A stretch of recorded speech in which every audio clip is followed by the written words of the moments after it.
In the past month alone, I've lost $50,000 in the stock market. In this video, I'm going to tell you why I don't mind and why it doesn't bother me too much. You know, I'm actually down $70,000 if you think about it. I was up 20 pre-crash, now I'm down 50, so the total variance is $70,000. If you're new here, please like the video, subscribe to the channel, and turn on the notification bell so I can keep churning out these videos.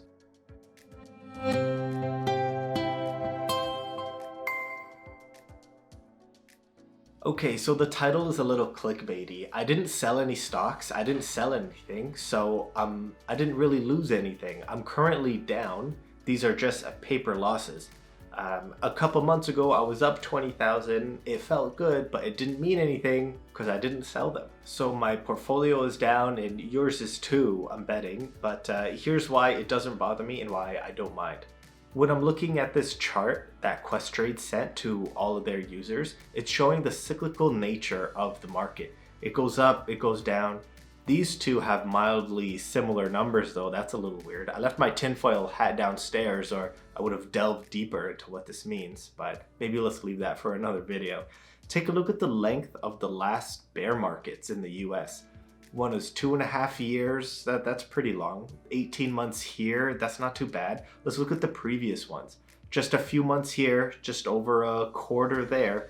The reason why I haven't made a video of all the stocks I'm gonna buy and how much is I don't think it's clear that we're not out of the woods yet. I still think it'll get worse. But don't let that fool you. When TD Bank went down to $50, I bought in. It went up, it went back down to $49 and I bought in again.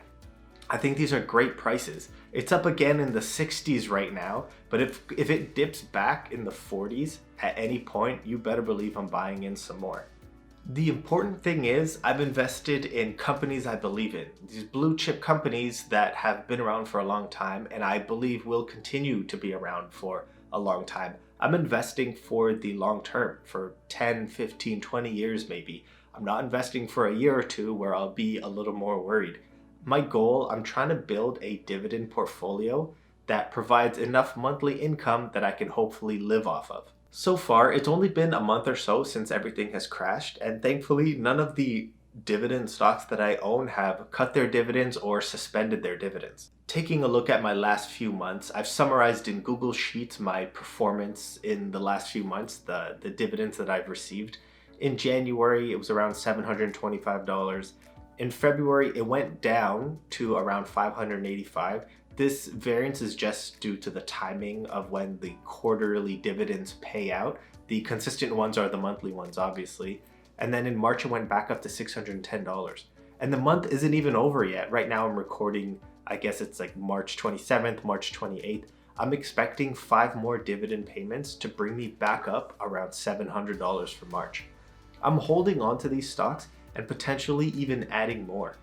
I'm currently, let's average this out to $670 per month. If this bear market lasts 2 years, then I'll be up $16,000 in dividends, partially making up for the $50,000 that I'm down but haven't really lost.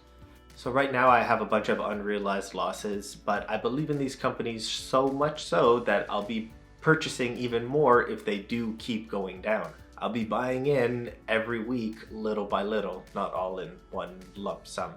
You know, I feel bad. I feel the same people that are buying 60 years worth of toilet paper are the same people selling me TD Bank shares at $49. I should not be able to buy Canadian bank stocks, especially a Canadian bank like TD. I should not be able to buy them so cheap. If you're selling now, that means you bought at the peak and you're selling at the trough. You bought high and you're selling low. I just don't understand. Okay, I know this is a hot take, but even though we'll hit a recession, once this illness is cured, once the curve is flattened and North America, they're satisfied with the safety levels and everyone's allowed to go back to work, won't the economy just turn back on? I know it'll take time. It won't happen overnight, obviously, but once everyone's allowed to go back to work, the companies that temporarily laid off their employees will bring them back. Everyone will start traveling again, start going to their theme parks, Disney, and then we'll start going to movies and start buying clothes again. I think we'll be back where we were, if not similar levels within just a few months.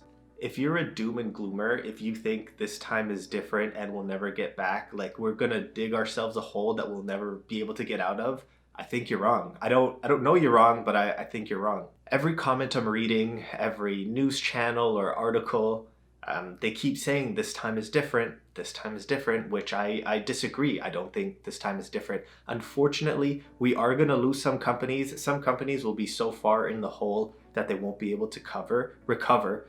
But I don't think this time is different. I think if you just stay the course, hold your stocks, and eventually the economy will recover and we'll all be fine.